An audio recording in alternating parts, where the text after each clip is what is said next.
Yay, you found us. Down the Donut Hole podcast. I'm Dave. And don't tune out. Don't tune out.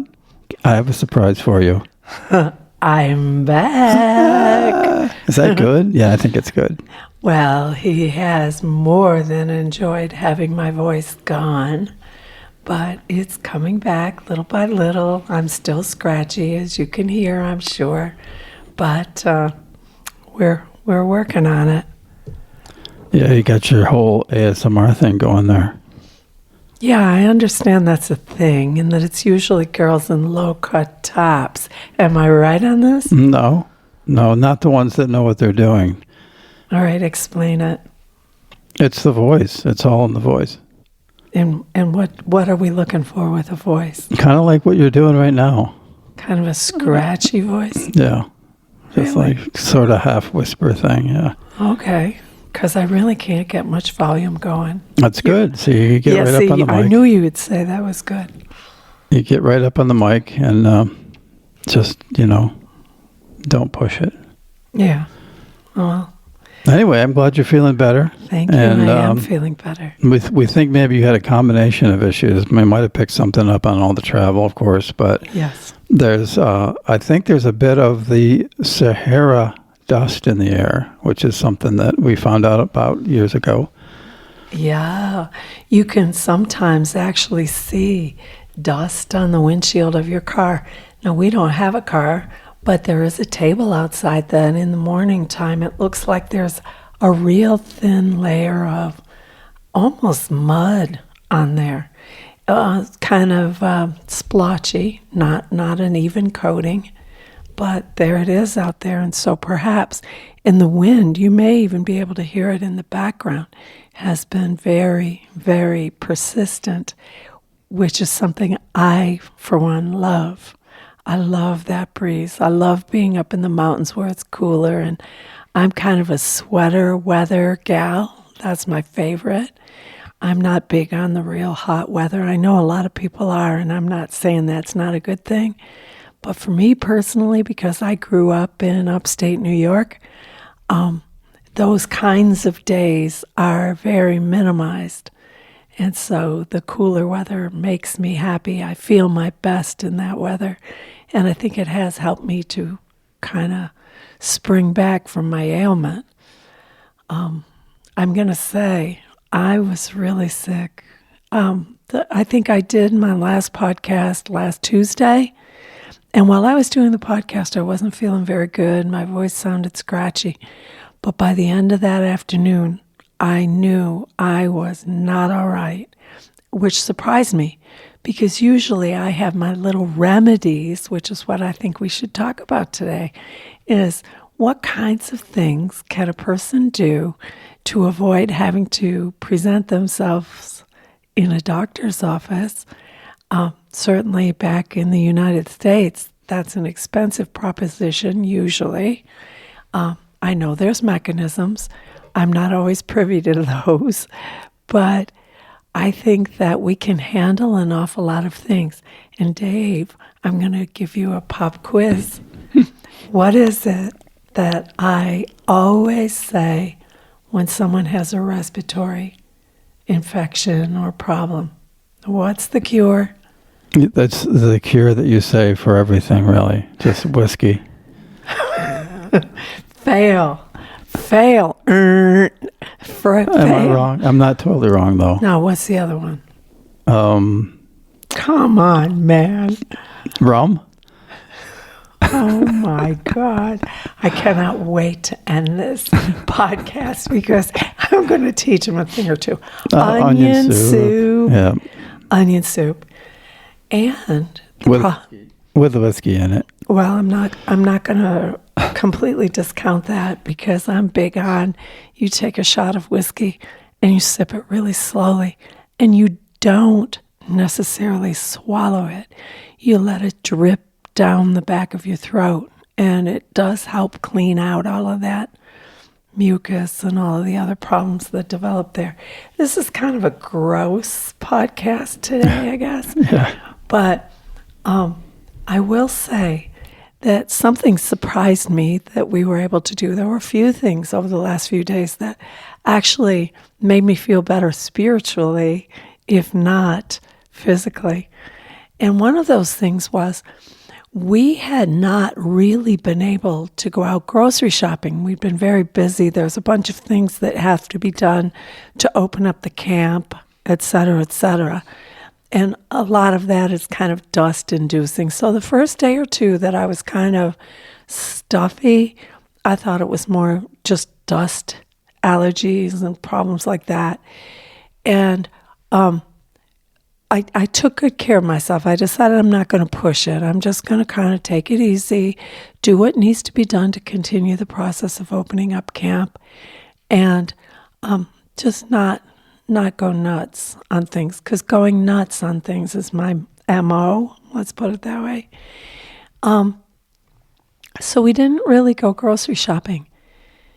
And on Tuesday, I had brought in, when we came here, I brought in a couple of baguettes. I brought in some pate. I brought in, did I bring cheese? No. I brought in a few other small things, some jelly, some, what else? Croissants, just a few, very basic things. Mostly I was thinking when we prepared to come here about breakfast, because I thought I'll just go right out and get some stuff. But it didn't turn out to be that way. And so we delayed. We got here on Saturday. We delayed Sunday because a lot of the stores are closed. We had plenty of stuff to get us through the day. I had some bread to make sandwiches and that sort of thing. On Monday, I still had enough to just kind of go with it. On Tuesday, I figured late afternoon we'd go get groceries. But that was not to be. I had, luckily, really luckily, purchased some bouillon cubes, chicken bouillon cubes to bring, because I kind of use those to flavor rice, and I kind of toss those into a lot of little things.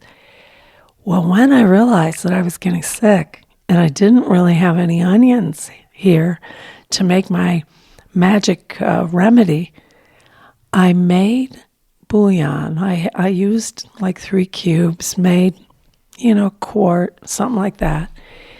And I had quite a good-sized jar of dried garlic flakes. And so I added a lot of that to the bouillon cubes, and a few other little things. I had some hot pepper sauce. It's something that comes in a tube, that harissa stuff. I added some of that to it, some salt and pepper. I added some herbs. I added sage because I know that's very good against colds and respiratory ailments. So I added a bunch of things that were just here on hand. And the resulting soup was superb. It tasted really great. And I think it's not just me that says that. You liked it too, right? Yeah, it was delicious. It really was. So we sipped on that because I was feeling so rotten. I didn't want Dave to catch that. And so I think if you're traveling with people and you find yourself in a predicament like that where you don't really have your normal access to remedies and ingredients that have proven themselves time again over years for addressing those issues, you need to keep everybody in your group safe. So the person who is actually feeling the symptoms isn't the only one you need to treat. You need to treat everybody else to ward off maybe any other germ involvement. So we sipped that, and it was great. I put a little honey in there, kind of slick it up. And so I made a big enough batch that we could have at least 2 cups each of that at different times spaced out. And I'm a big proponent on, if you do make onion soup, and you can find your own recipe. I'll give you some hints about what my recipes are. Onions and water. Yeah. No, I saute the onions first in a little oil. See, look at this. He wouldn't make it without me. He did pretty well on those podcasts that he had to go slow, though, and that is not an easy thing, let me tell you. It's easy when you just cut it short. Say, I'm a dunce, I'm just rambling, so I'm going to go now. Not at all. I won't accept that, and I won't let you accept that. No, I usually use stock. I also use black tea. So that's a secret ingredient. And wine. Yeah, at the end I put in a little red wine if I have it, or whatever color wine you got to add a little bit in there because the acidity helps it. I usually add turmeric. I also add anything that I can get that's a known anti-inflammatory. So I already mentioned the sage. I add a little bit of herbs de Provence when I'm here because I always have those available. And you can just go grazing in the area. Well, see, that's it. Now, shall we tell them about the wonderful thing that happened to us last, I believe, was it Thursday? Yeah, Thursday or Friday. It was Friday, right? I don't know exactly what you're talking about. When we got the food delivery. Friday. Mm-hmm. We ordered some food from the big grocery store in town. And the delivery driver, we know him. He's very, very kind. He's been here several times. He's a great guy. He really is. We're always looking forward to visiting with him.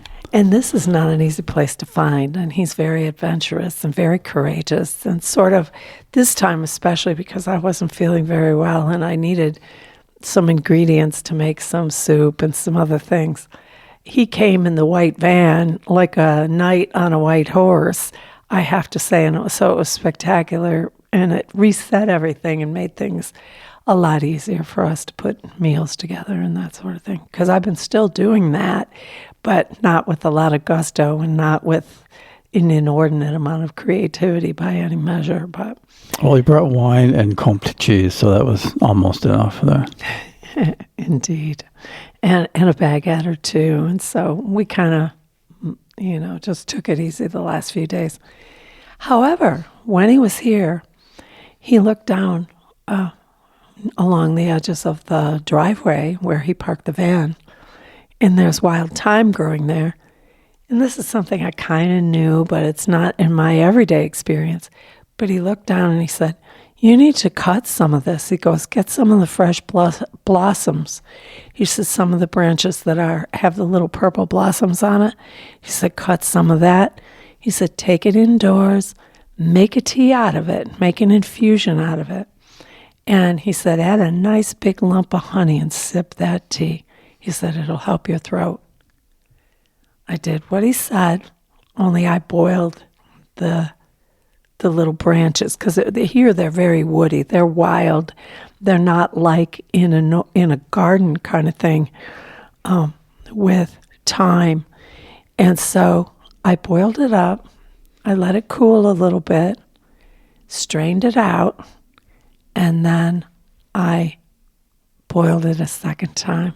I added the honey and sipped on that. And within an hour, I kid you not, I was feeling just so much better. Yeah, I mean, you gave me some, and it was actually a delicious tea. It is. But yeah, I could tell that it had some potency to it for other purposes. Yeah, it is. And I think that's the half the thing with medicine. I try to make my onion soup really tasty so that nobody minds taking it, and everybody understands that it has good medicinal value. But with the thyme and honey tea, that was also very flavorful and almost a treat. So I enjoyed sipping that, and while it was nice and hot, and touching the hot mug was really very, very healing as far as I was concerned, because I kept getting hot and then cold and hot and cold. And so just kind of feeling that nice warmth and everything, it was really very good experience for me. And that the pleasure of being able to use herbs, plants that are just growing outside your door is especially delightful in maybe a psychological way. Oh, you can't discount that. That's for sure. Psychology and mindset has a lot to do with it. It really does. The first couple of days, spiritually, I was really down. I mean, I get sick like everybody else. I have my days where I'm just really not feeling well, or I slow down a little bit, or I'm one of those people that suffers from headaches for a number of different reasons. Sometimes allergy induced, sometimes big barometric shifts give me a headache, all of that kinds of things. And I know about all of that. And I more understand. often, too much wine. Stop. You're giving people a very bad impression of me. No, I don't not necessarily. I'm giving them an impression of you, but not necessarily bad. Depends on your perspective. How about if it's me? How about that perspective? Yeah. No, seriously. The migraines are mostly from barometric shifts, that kind of thing. Sometimes stress. Sometimes, you just get in a groove of problem solving and it doesn't seem to be going fast enough, or particularly in the direction you think, and that can lead to a lot of stress. And so I deal with that regularly, but I know how to handle that.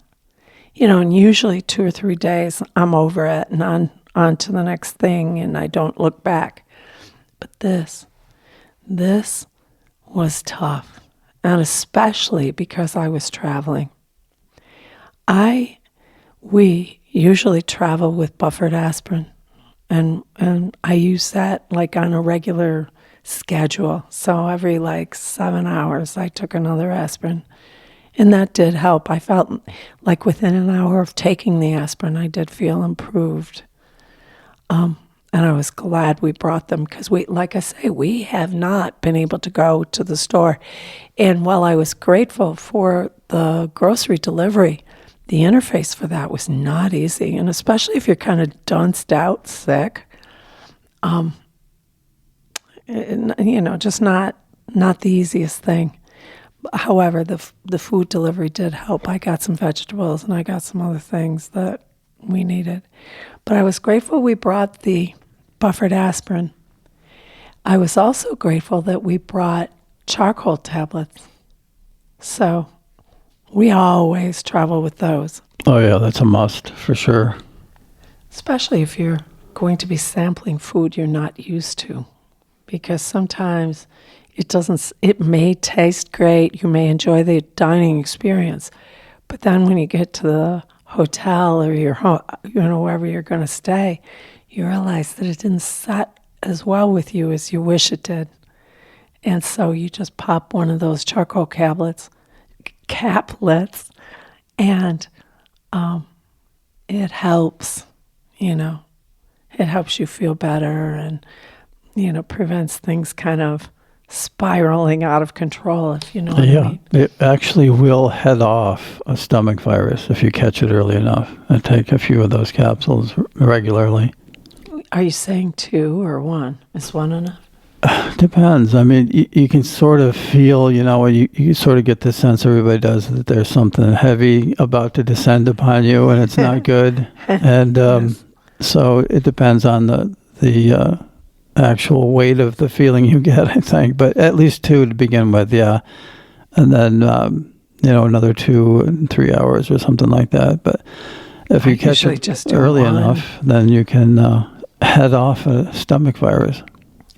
All of these things, when you're taking aspirins on a regular interval like I was, when you're taking the charcoal caplets, anything like that, you kind of disrupt your gut biome a little bit. And so it's really important for you to plan on how you're going to rebuild that. Having yogurt is a very good way to begin that process. Adding fermented foods to your diet is another good way. The olives here, that they're superb ways. Some of the cheeses add certain proper bacterias to get your stomach back under some level of normalcy. And that'll go a long way toward making you feel better and also warding off other problems that if you've disrupted your whole system.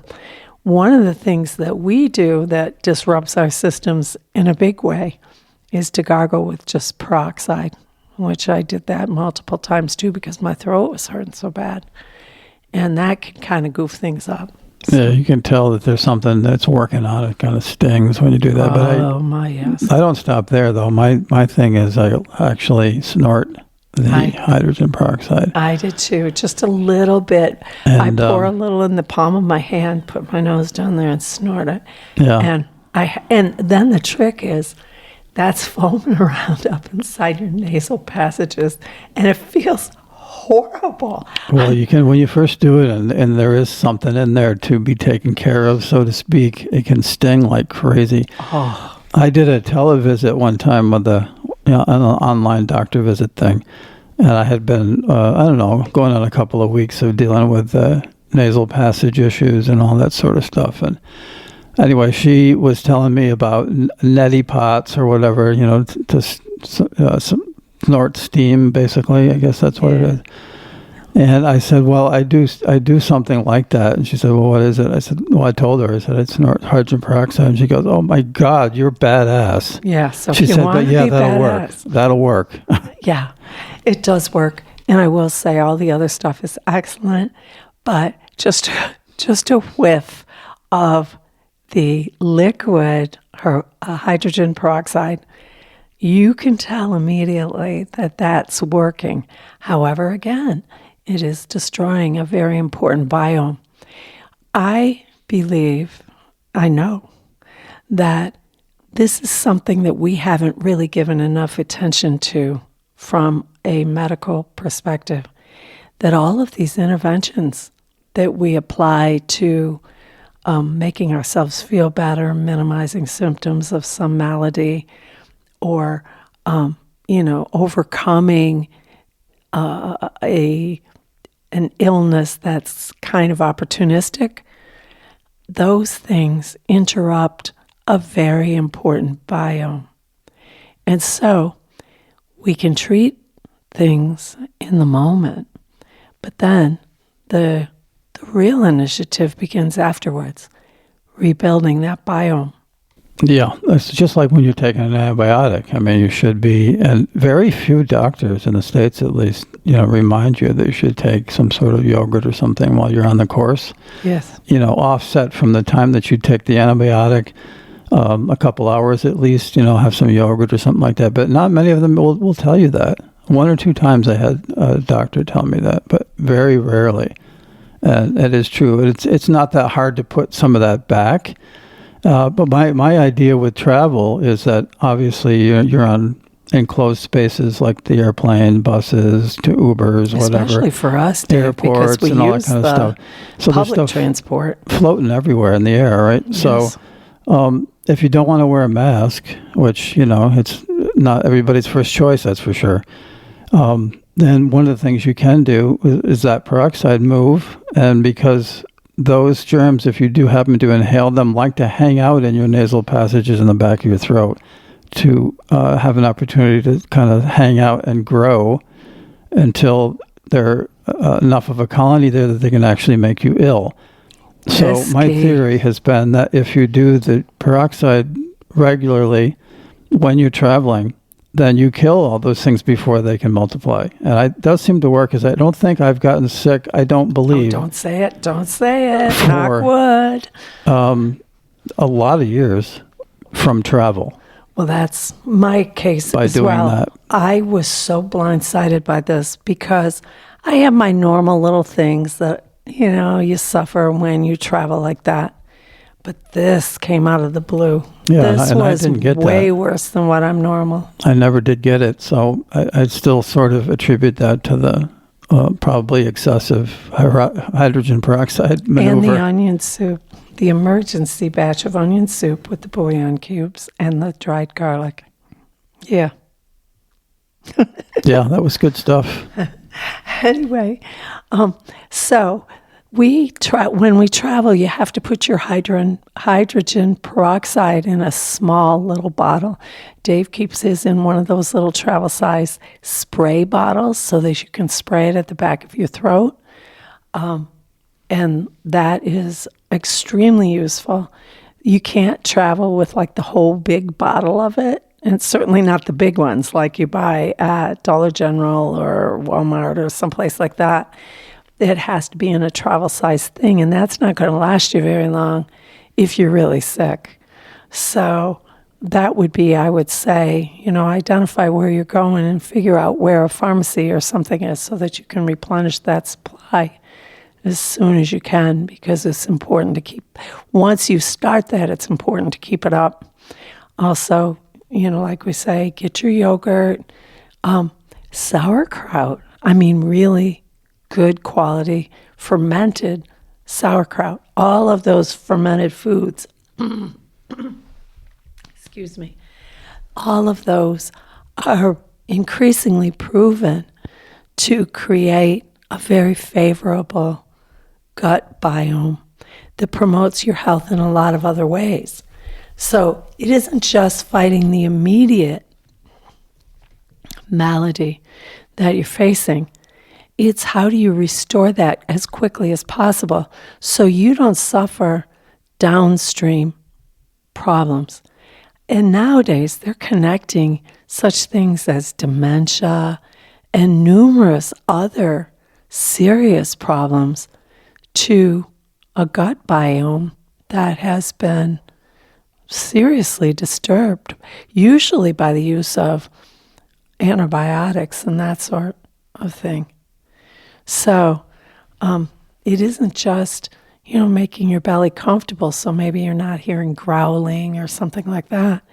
It's a serious issue that you have to look at.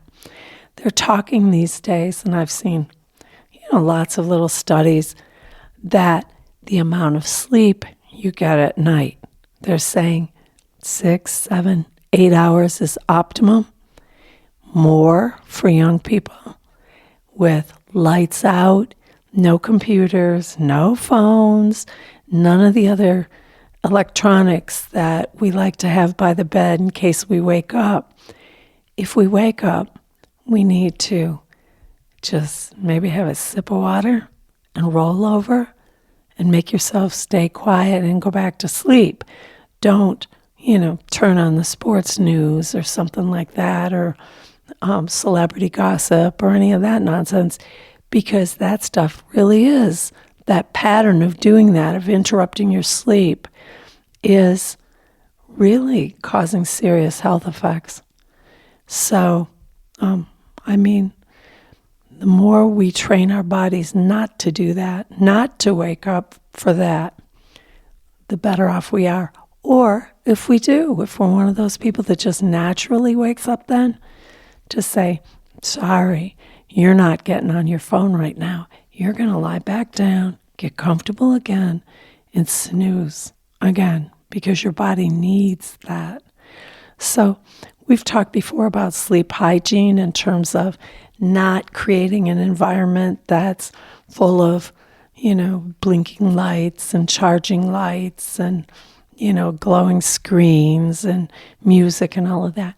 We need to deaden all of that so that our body can get completely quiet and our circadian rhythms eventually will reset if we stop all of these interventions, all these interruptions is probably a better word. Yeah, that's true. Although you sometimes don't follow your own advice with the phone. No, that's absolutely true. Especially when we're doing the podcast, because I kind of like to take a few minutes while the house is quiet. Well, I don't feel like I want to bail out of bed. Let's say your bed feels really good and the covers are just right and it's chilly in the room and it's not really light enough that you want to be banging around making coffee or something like that. So I decide so that Dave can get some extra sleep, to get real quiet stay quiet, and I just kind of thumb through and look for the top stories and see if there's anything that grabs my interest that we can talk about, and go from there. Usually what I do is limit myself to half an hour, because since I'm awake anyway, I thought, okay, give yourself about half an hour and then turn it off and go back to sleep. Because by then, you do feel that you're still tired, or at least that's how it works for me. And so I can go back to sleep easily after a few minutes interruption. Usually. There are times when my mind's working on some problem, or there's some event coming up that I would prefer to avoid. Then it's a little more difficult to go back to sleep. But for the most part, I can. So I think I'm one of the lucky ones with that. Yeah, I would agree. You can sleep kind of anywhere, in any position, usually. Except in the middle seat on an airplane. I don't do well there. It just doesn't feel enclosed enough to me. Just doesn't. I think middle seat people should be rewarded with free luggage. One free check bag, one free overhead bag, and a free drink. Or 2 or 3. One is good. You don't want to bankrupt the airlines. But no, don't you agree? Don't you think that would be kind of a good thing? Because nobody wants the middle seat. Right, yeah. It's different if it's a family filling up all 3 seats or 4 seats or however many it is in the row. If it's your family, it doesn't matter as much. But if it's you with strangers on both sides or strangers on one side, they can be the nicest person in the world, but you still don't feel like you can completely let it down and go to sleep. I heard a guy on our flight who was snoring his head off a couple of seats back from us. And I thought, I was smiling because I was just hoping that he was with, family on either side of him, because that would have been very, very disruptive had he not been. And it's not the poor guy's fault, not at all. And I don't mean it that way. It kind of makes your heart go out to him, because he'd be mortified, I'm sure, if he realized that you could hear that all the way through the plane. But if you're the person on either side of him, and he's not someone that you particularly love personally. More often than not, you get somebody that's taken more than their fair share of space. Oh, yes. Even if they're not big. No. If they're big, then it's even worse. But, a lot of times. A lot of people, when they start to fall asleep, their muscles kind of relax a little bit, and they loosen up their command of the space that they're occupying. Yeah, and so it's easy to kind of take over. It only worked out well for me the one time. I was on an overcrowded bus, and the girl sitting next to me, she was in middle seat, I think, and fell asleep and just slumped right over on me with her head on my shoulder. I'm thinking, Tell me more, Dave. No, I would prefer that doesn't happen at all. And that's one of the problems. Better that than, some other alternatives, put it that way. But I thought maybe, I think, what should I do here? If she wakes up and finds herself that way, maybe she thinks I had something to do with it or whatever. But no, she woke up and it didn't faze her. She probably was used to using people for pillows. So, that's what you can get away with if you're a good-looking girl. It's a lot you can get away with, I guess. Well, I think there is. You see those memes of airplane seats with some gal with a long ponytail draped over the back of the seat, so it's kind of dangling onto the tray area of the person behind them. And I just think, oh my goodness, that is so invasive. I've never seen that before, but I suppose it's possible. Oh, I have. So you should maybe just discreetly tuck it into the little pocket there, and so it's not. No, if it's dangling into your soup or your pasta, I would say move your soup, really. Well, I think just kind of reaching around and tapping the person and No, you saying, could reach up there and maybe discreetly tie another knot in there so it wouldn't come down well, quite you as don't far. want to touch anybody's hairdo. At least I don't. I think just a gentle reminder, can you move your hairdo or your ponytail or whatever it is? But it puts you in an awkward position. And if they look at you and say no, well, then go ahead and dip it in your soup when you're finished eating. That'll learn them. And so that's certainly something that a risk they've accepted. Yeah, or not thought completely at all about it. So that's probably a good part of the explanation for some of those stories. I just don't really care. I'm uncomfortable and whatever. Yeah, my hair. We'll have to suck it up in some way. My hair is in my way in my seat, and so I'll just dangle it in yours, I guess. I am seeing more and more flights are having to be diverted because of passenger behavior. And I think that those aggressions, if people are overcrowded and if the conditions under which the travel is being undertaken are really seriously marginal in their acceptability, then it's not at all surprising. And instead of talking about ways to police that so that you can get rid of passengers who are, angry or upset and acting out, I think the more important thing would be, let's really have a look at the conditions that we're subjecting people to. And here's something that I saw that just the other day. Some of the budget airlines are looking at and have prototypes for standing only bays. So they have kind of a little, it's not a seat. It's like those things on trams and some it's like a little trains. Bench or something. It's not even a bench. You can't really plant yourself on it. It's just you can kind of lean your derriere against it and then hang on. So how does that line up with having the need to buckle yourself in? I don't know. That would be curious. But I do know that for a long time, certainly in Europe and in the UK, there are laws about how you can transport animals, herds of animals. You have to guarantee that each animal is guaranteed X amount of space, or you cannot transport them. You are doing so illegally if you do not comply with that. And I think we figured out at one point that the sheep have more space given to them than the people on an airplane in some cases. Yeah, I think that. And it makes you wonder. And I wonder how much longer it will be before the public says, this isn't worth it. I don't want to travel like that. I mean, it's fantastic that you can cross the ocean in 6 or 8 hours. That is so mind-bogglingly miraculous that we have to be grateful for that. There's no question about it.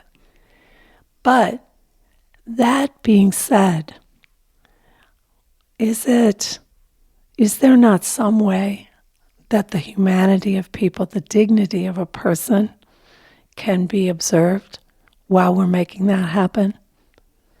I don't think it has to be one or the other, except when you look at it, that it's just pursuit of profit. Yeah. That's right. Profit over people versus the other way around. That is so sad, because the people that head up those companies, the owners of those companies, the owners of the big mega cores, the ones floating around in the big yachts and multiple yachts and all of this, they truly have lost their humanity. And in that sense, I feel terribly sorry for them, because they are not true persons anymore. They've lost that connection. The money has done that, the pursuit of money, the love of money. the profit at all cost mentality has cost those people dearly. So, if you're a praying person, pray that they reconnect with their human roots. But it's not looking like it's going to be happening anytime soon on its own. That's for certain. Yeah, that's right. That they begin to ignore the fact that living like that is actually them, restrained. Yeah. I mean, if you got to be restrained somewhere, right, you might as well have opulence, but it still is a restraint that you think that you need to be in that sort of situation all the time and not experience the rest of the world, which is not like that. No. And that's one of the things that's delightful about travel, is when you immerse yourself fully in another culture and you don't isolate yourself from the way the people in that region live now and historically have lived. That's part of the deep enjoyment and the deep understanding of how humanity in that area evolved. How is it that the delivery driver knew how to tell me about the thyme and honey cold cure? How did he know that? I'm certain his mother or his grandmother or someone around him made use of that cure, and he took it into his psyche, and now he knows that that's something he can do to make himself feel better. And there's a million little things like that.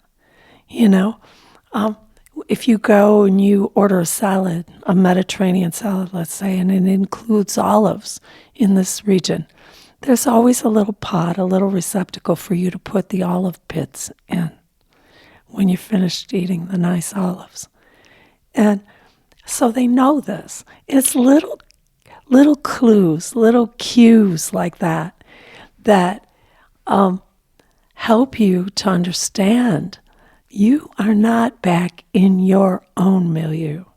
You're experiencing something different with a whole different set of realities and niceties and customs and all of that if you let yourself enjoy that and experience that, no, you're not going to be as clued up as a local. Maybe you'll get there someday if you're here for a long time. But even if you just be inspired by those little niceties, those little customs. So let's say you go home and you decide you're going to make a beautiful Mediterranean salad, making sure that there's a little receptacle for the pits, using the balsamic vinegars or the red wine vinegars, all these different little things. It's delightful. It adds to your range of experience and enriches you in ways that you may not really even understand while you're on the trip, but you may and probably will after you're home a while and the memories begin to blossom like seeds that were planted. I love that part of it. So, I don't know. And I do collect recipes. And now my emergency soup is now going to get written down in my little collection of recipes to give to my kids and my friends, because that worked really well. Not as great as, a full-on, my magic pot of onion soup. But boy, in a pinch, that really worked, and I was glad I had it. Oh, yeah, man. Yeah, I was surprised with, and you didn't to gather any of that? That was stuff that you had already, and the dried herbs and all that? A lot of the dried herbs. No, some of it I did gather outside. There was rosemary outside, and I had put thyme in there. Okay. But there was a packet of sage in here, because there isn't wild sage out there that I know about. There used to be, I remember. It wasn't wild. That was a planted bush, but as the summers have gotten hotter and hotter, that didn't make it. So, which is the case with a lot of things. There was a lavender bush here, too, that also didn't make it because they require, more consistent watering. The rosemary can live through anything, I believe, as can the thyme, although it gets woody, and that's what I found. But I still love it, and it smells wonderful and tastes wonderful. So if anybody listening to me has a cold at this point, get some dried thyme. If you don't have it, the fresh stuff like from the grocery store in the little flat cartons, then just some of the dried thyme in a jar. And with that, add a little honey and consider it a blessing. And with that, I will say goodbye. For today, I'll be back tomorrow unless my voice goes again.